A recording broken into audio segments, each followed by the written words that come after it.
It's one of the biggest successes of 2013. A peer-to-peer financial system prospering in the wake of a financial crisis and international cynicism towards the banks.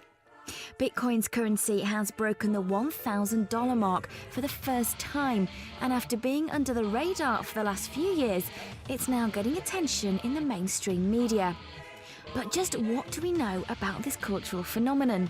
Who actually owns Bitcoin? Well, the Bitcoin team state that no one owns it. It's simply controlled by users all over the world. Developers continually work on the processes, but essentially the users themselves head up the phenomenon. So who's responsible for the creation of Bitcoin? Well, that's more of a mystery. Programmer Satoshi Nakamoto invented Bitcoin, so that should be a clear starting off point. However, Satoshi Nakamoto doesn't exist. Well, he does, but it's a pseudonym, which means clear thinking inside the foundation.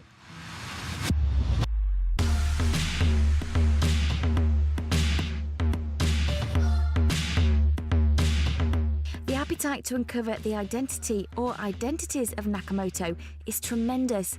Various investigations have been published online, claiming to have put the clues together and identified the real Satoshi Nakamoto.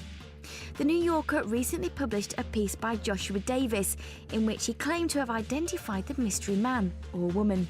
After analysing all Nakamoto's posts and a 2008 research paper on Bitcoin, he studied the linguistic style, prose and spelling. Interestingly, Nakamoto switched from the US way of spelling certain words to the English style. Davis deduced that the man he was looking for was English and a world-class programmer. After attending a Crypto 2011 conference, Davis's workings out led him to James Clear, who denied being Nakamoto. Though intriguingly, he said he wouldn't admit it if he was indeed the Bitcoin creator.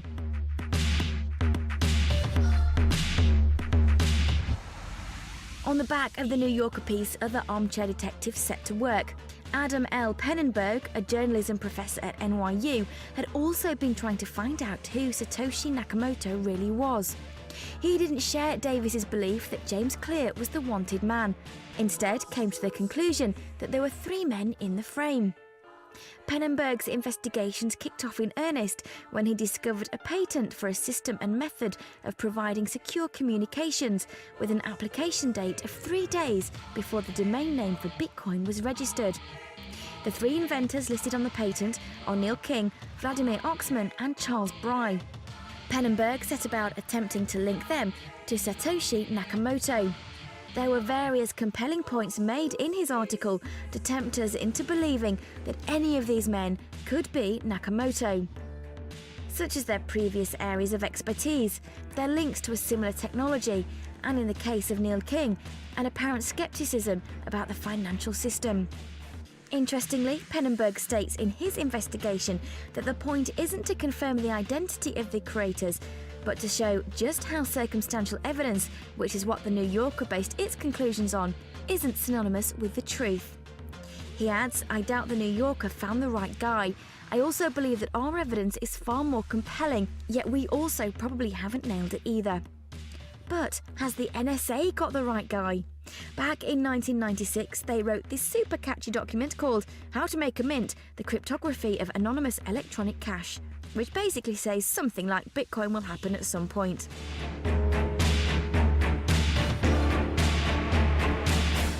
In this report, they refer to the work of this chap, Tatsuaki Okamoto.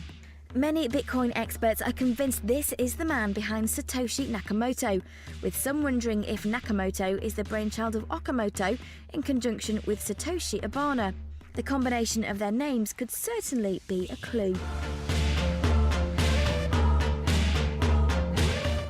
Then, of course, there's the train of thought that the NSA themselves created Bitcoin, as their 1996 prediction was eerily accurate. Not everyone is keen to uncover the mystery identity, though. Many think that the point of Bitcoin is anonymity, and that uncovering the identity of Satoshi could topple a system altogether. Well, no matter who is behind the phenomenon, they've certainly covered their tracks well enough to keep us all guessing.